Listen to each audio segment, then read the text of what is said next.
Piano time.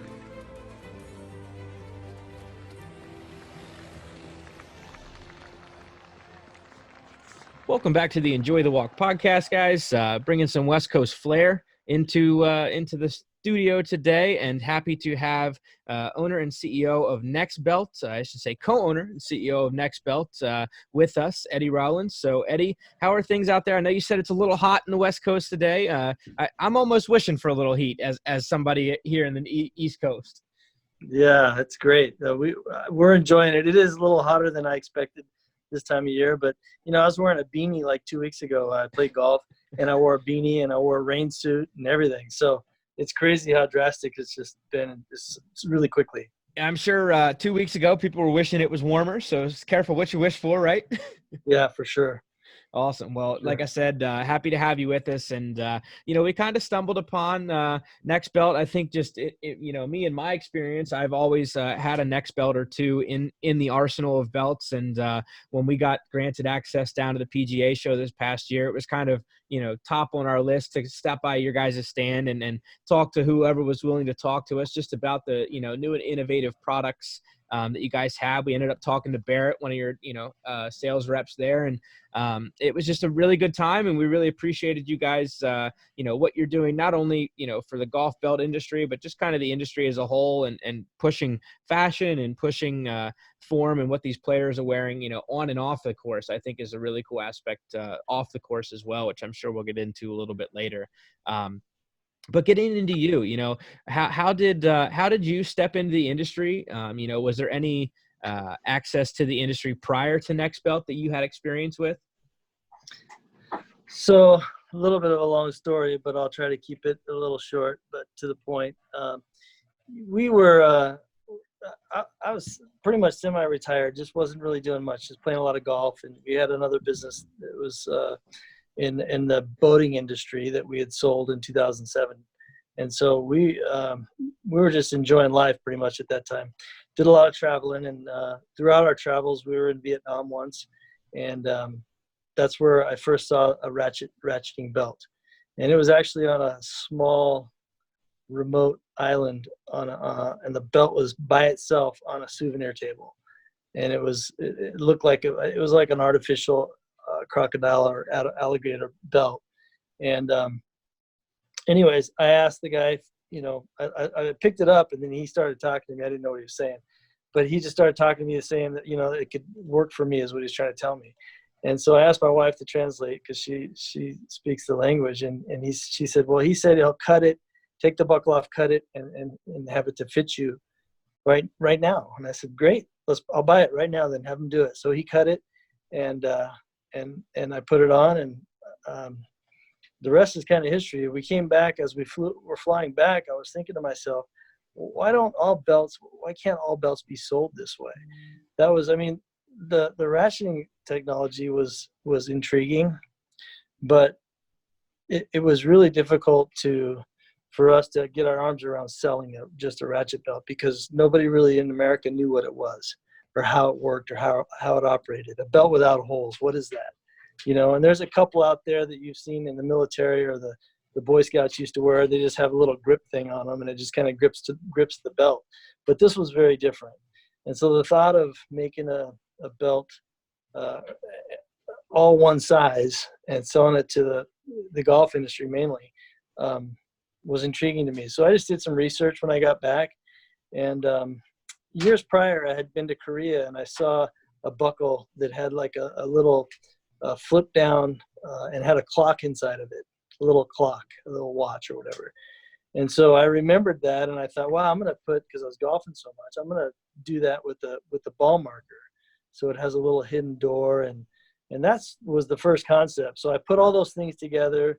We put the cutting scale on the back, and we put the ball marker in the buckle, and then we made them all like 45 inches long.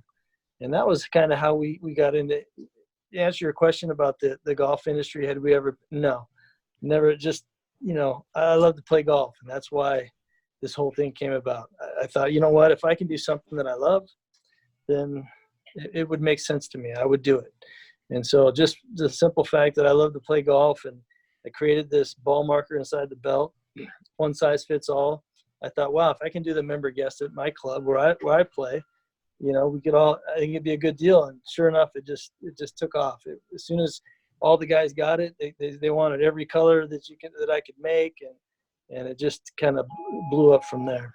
That's really neat. And it's so cool. You hear a lot of stories like that from kind of large companies that just have pulling their inspiration from foreign ideas, or, these little street vendors, or, most notorious to me I can think of from that kind of similar to what, you said, was Red Bull. And they're pulling the inspiration of their drink from a Far East kind of pedal taxi, and the shots they were taking to stay energized to pedal their taxis. And that's where Red Bull came from. And Wow. it's really neat to hear that you kind of just pulled your inspiration from just a small street market and something like that. And it became kind of a powerhouse belt maker within the golf industry. And as you guys expanded outside of the golf industry as well.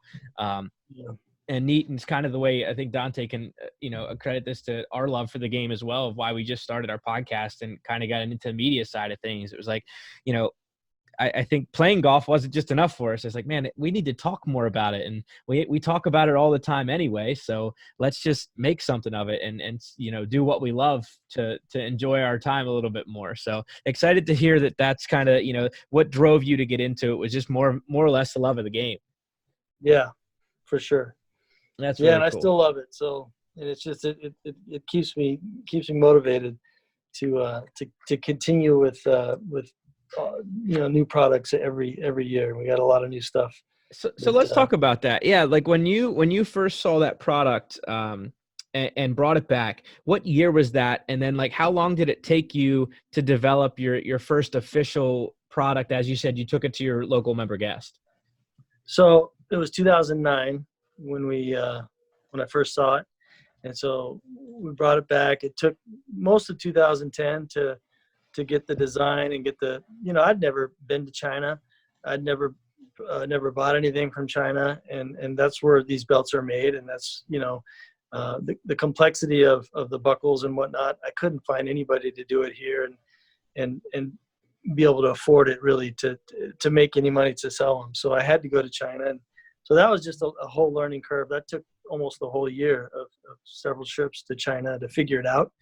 And then once we figured it out, then we started moving them and bringing them in 2011. Yeah. So it's been, almost 10 years. That's awesome. Yeah. Time flies when you're having fun, right? Right. Exactly. Very cool. Now, where were you a member at when you first kind of debuted your product on the front lines to the public? Yeah, so it's and I still am a member there. It's called Red Hill Country Club, and it's in Rancho Cucamonga, California. It's a George C. Thomas design. So he built four clubs in California. You're probably familiar with them. It's LACC, Riviera, Bel Air, and then Red Hill. And quite the lineup. Red Hill's way out here. Yeah, it's quite the lineup. Yeah, for sure. But if you go into like Riviera, you'll see George C. Thomas photos all over the place. If you've been there, it's pretty cool. So yeah, so Red Hill's where we first started, and that's where everything kind of took off from there. And we got some help. I reached out to some people, just made a lot of calls, and we had a couple people that stepped in and said, yeah, I know this person, I know that person, I know this rep person. And they said, you got to go, several people told us, you have to go to the PGA merchandise show. That's where you go when you want to launch stuff, that's where and so that's what we did. 2011, we went to the PGA merchandise show and we launched it. And then we got, golf reps involved. Everybody's excited about it because, nobody's seen it. It's something that they knew they could sell and nobody'd seen it. And they love the fact that, this one size fits all thing is like I said, the ratcheting system is phenomenal. It's great. It's a cool feature, but from a retailer's perspective, from a manufacturer's perspective, and a retailer's perspective, when we first came up, and I actually went to myself to courses to try and sell the belts initially, and the first thing they'd say is, we've got a wall full of belts over here that have been sitting there for 2 or 3 years, and most of the time they were 28s and 48s, right? Sizes you have to have that couple of guys to buy those. And I said, well, I can solve that problem. You can take all those and throw them away, and I'm going to give you all 45s. And, you'll be able to fit, a baby at 6-inch waist if you want, or you can fit a 45 or 46-inch waist. And so they liked that idea, and it made it easy. So at the PGA Merchandise Show, it was just, we had, I don't know, immediately we had a dozen reps that wanted to take it on, and then we just built it from there.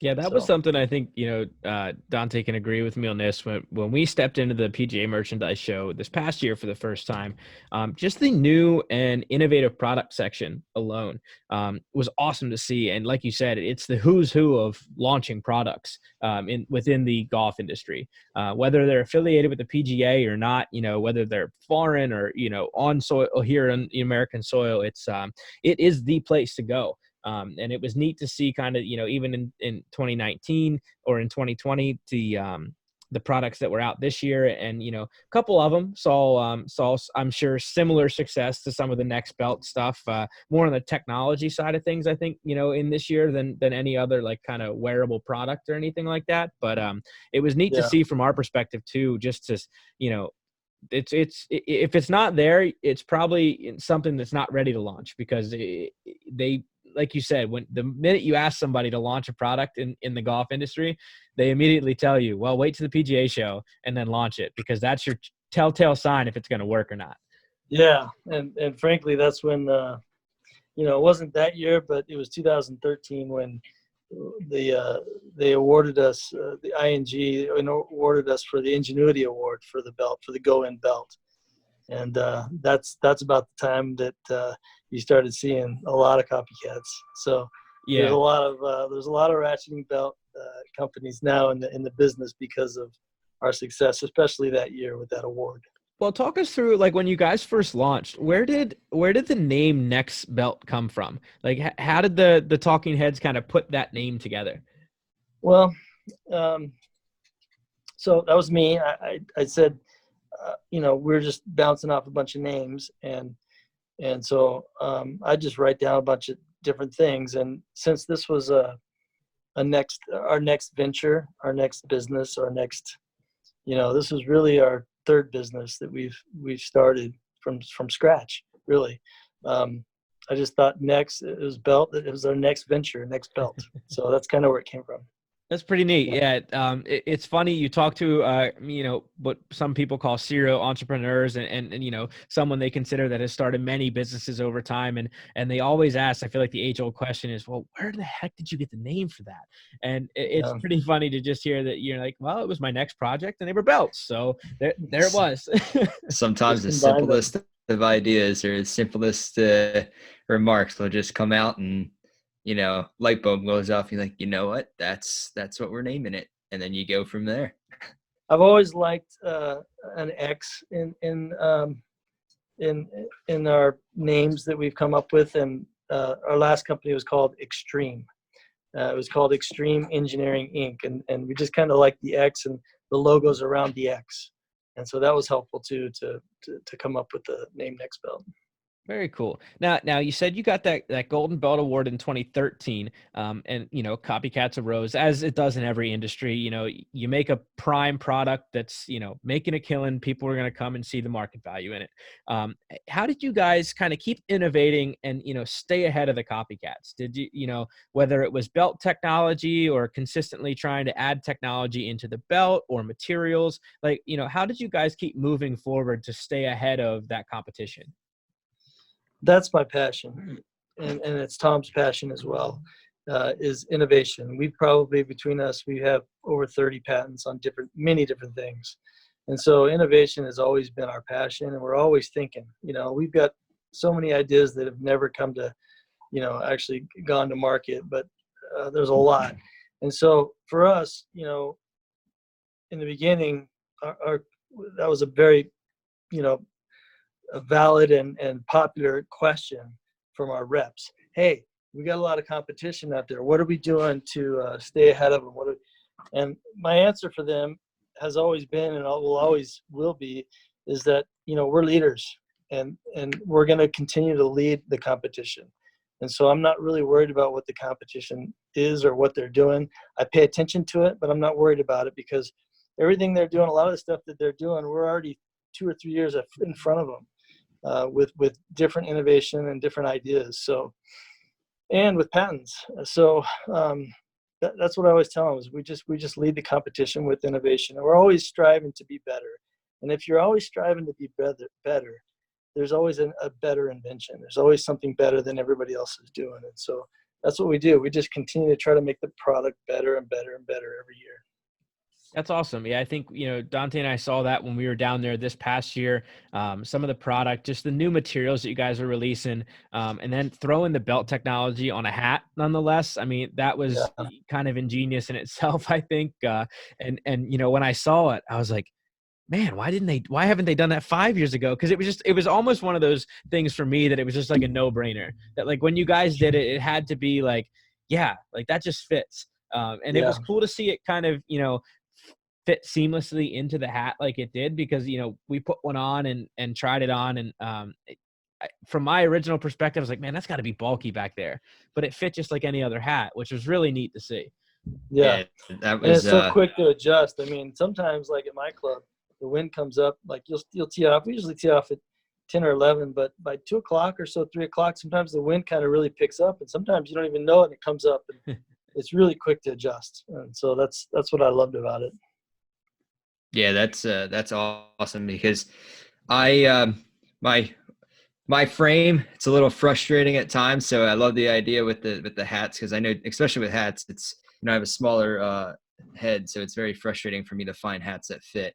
So seeing that type of technology is great to see. And it was funny when we were down there too, because we were there to make connections, kind of show off our brand and kind of get our name out there. And then when we turned the corner and saw your booth, that's when Dalton and I kind of just became put the, I guess you can say, the business side of it, and just became the fan, and we're like, let's go. And then we actually ended up walking out with some belts. So that was kind of funny. I do like that technology, because I'm always tweening with hats and with belt holes. So knowing that I don't have to have that problem, it's a good thing to see. So I really like that. Yeah. Now, well, the one thing I do want to get into, and it kind of stems off of just the things that we saw down at the PGA show this past year, was all the relationships you guys were able to make, whether it was Ryder Cup or PGA, and just being in the majors and things like that. Was it pretty, I don't want to say effortless, because business deals are always, a tough thing to kind of, tie down. But when you saw the boom in 2013, after, your kind of gold standard of the belt, was it almost like people asking you and like knocking down your doors to be in those venues and to have your product in those venues, like the major championships and the Ryder Cup and different things like that across the world? Yes and no. It's still, a small industry, and there is a lot of favorism, I think, from groups of people. But the fact of the matter is, the players are like you guys and me. We love new, innovative, high quality products.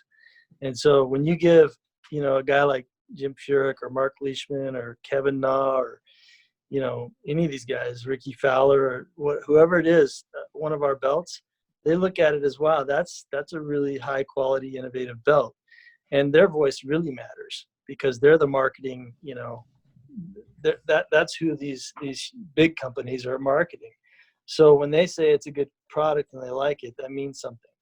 And so when they say the word, and Leishman was influential for us, when he says the word, hey, that's the belt we want for the President's Cup, you know what I mean? It means something. So yeah, yes and no. I mean, I think some of it was relationships that I built, but some of it was just, we built a really good, high quality product, and we're a good company. We're good people, and people recognize that.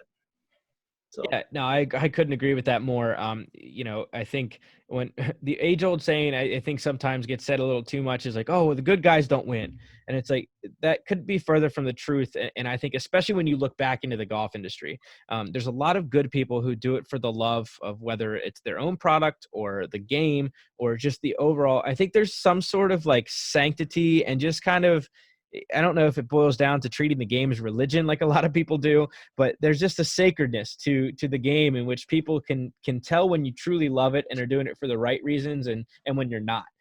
So when you guys have, a company like you, and I think Dante can credit me on this when I say, everyone we met at your booth that day down at the PGA show and kind of everyone just incorporated with you has treated us so well and been so genuine, that it's been really, it's easy to see how much love you guys have for it and the, kind of love and passion that not only you guys have for the game, but obviously goes into the belts and the designs that you guys keep making year after year.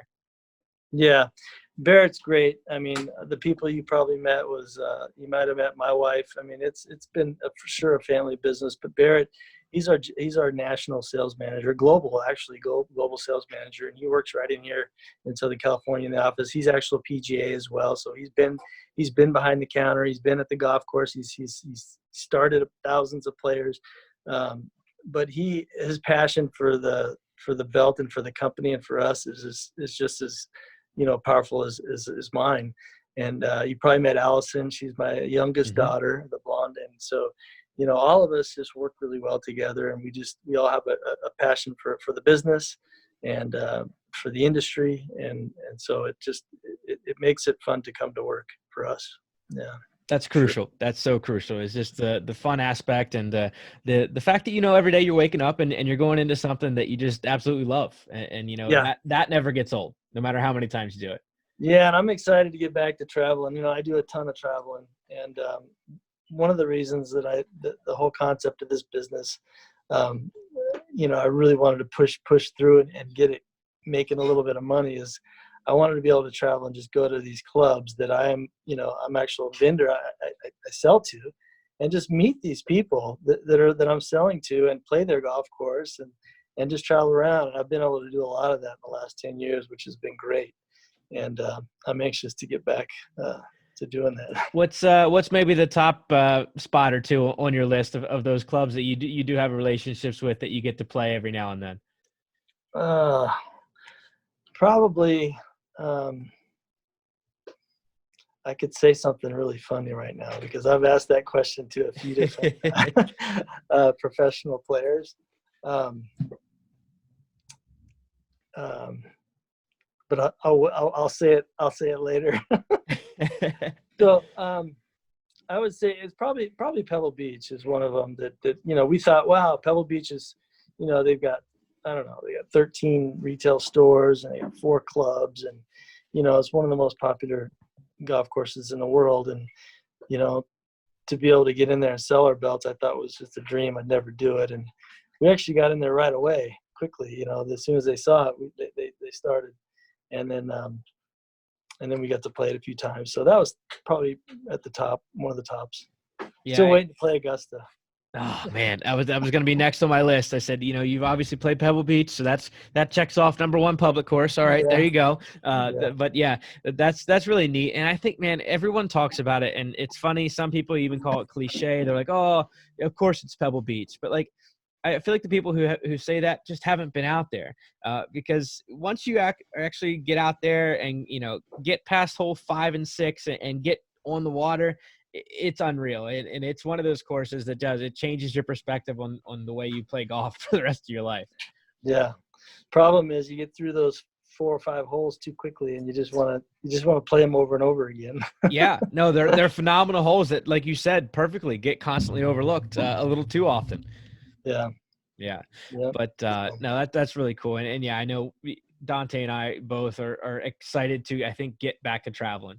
We had some things planned prior to kind of getting shut down that we're looking to just get back to getting the ball rolling and, doing our own things, seeing some clubs that, we look forward to seeing with our listeners and stuff like that have invited us out. And we unfortunately had to, press on to whenever everything back is, back to open and back to normal. But, well, certainly welcome to California and coming to hang out with us and play at my club anytime. Well, we appreciate that. And, I think we have a few listeners that kind of, are within your guys' realm of, Nexbelt as well. And that have kind of extended their hands as well, which is super, super awesome. And, is always appreciative from us. It's kind of humbling just to see the platform, we have and people inviting us out is just every time it happens, it's like, wow, like, that's so awesome. Cause it's awesome to hear and it's truly humbling and really appreciative. So thank you. No worries. But let's talk, post obviously all of this stuff. And when we do get back to normal, what are some plans for you guys, whether it's product wise or event wise, that's within, the realm of possibility, maybe even in 2020, but, looking forward to 2021. As far as product, there's a few buckles that we did. One is called,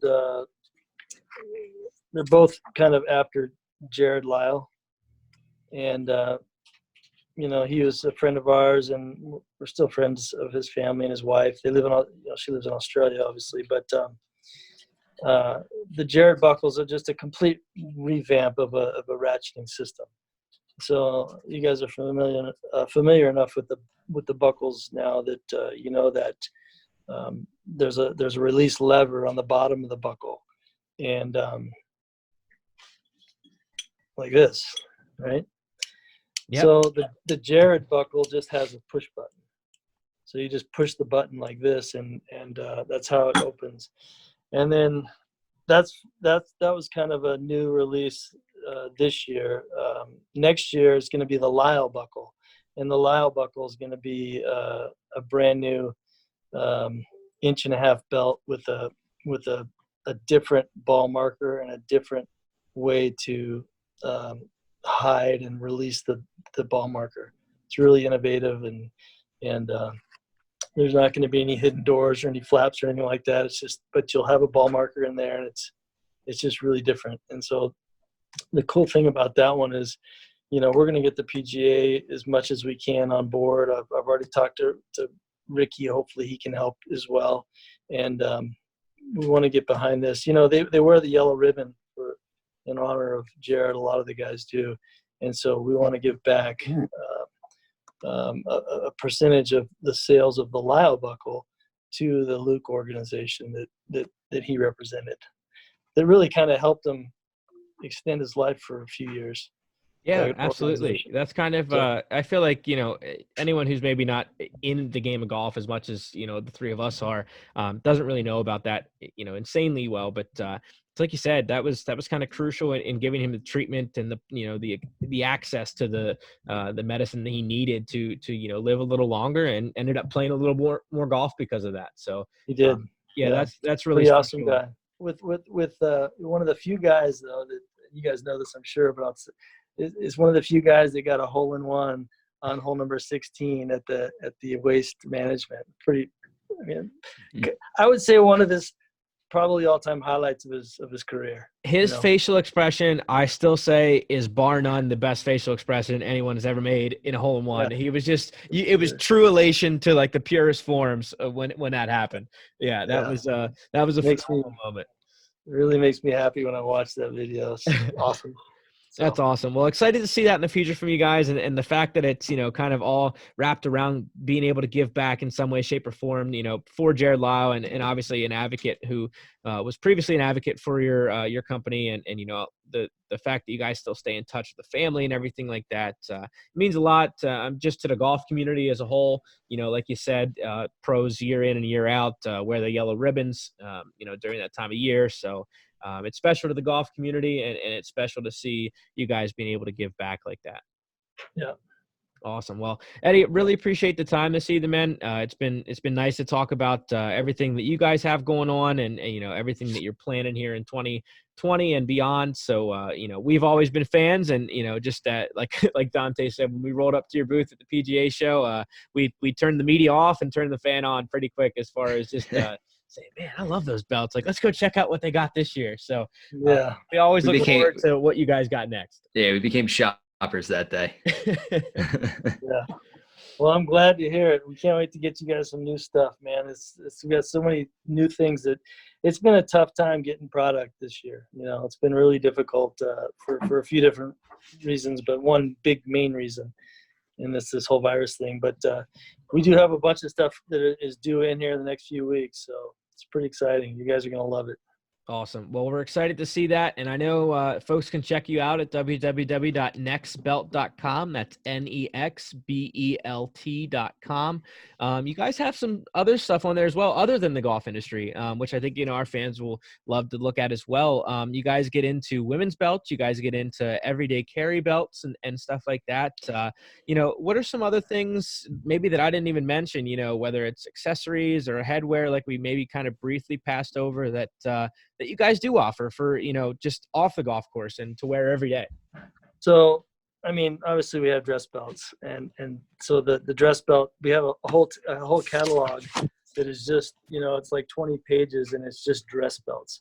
So people who don't play golf at all, if they wear pants and they need a belt, we have a belt for that person, period. And then secondly, you mentioned it quickly, the EDC. There's a pretty good potential for golfers to buy belts. That potential for people who wear a belt or everyday carry is probably times 10 or 20. So the opportunity for people who may be golfers or maybe not, but they actually wear a weapon or firearm or something on their belt, those belts are made very different than our regular belts. They have stiffeners in them. The buckles are different. It's a very specific belt that's made very different, and it's very innovative. We've got patents on them as well. And those are really, there's a lot of people out there, I'm sure, that are listening that are probably going to, want to check that out. Awesome. Yeah, no, that's definitely something I wanted to mention because I as a fellow Second Amendment supporter, I saw that from you guys and love to see that there's that kind of, section of your belts and the fact that they're built differently too, is I think what's really awesome is the fact that they're, have a little bit more integrity to them, have a little bit, more wear and tear for the constant, on and off of the firearm if need be. So love to hear that. And, Eddie, like I said, again, thanks so much for the time. And we hopefully look forward to seeing you guys release some new things, in summer or late fall here in 2020. And as always, you guys are always innovating. So I'm sure it's going to be something that is going to be pretty sweet to wear. Yeah, for sure. Cheers, guys. Awesome. Thanks again. All right. Take care. Bye.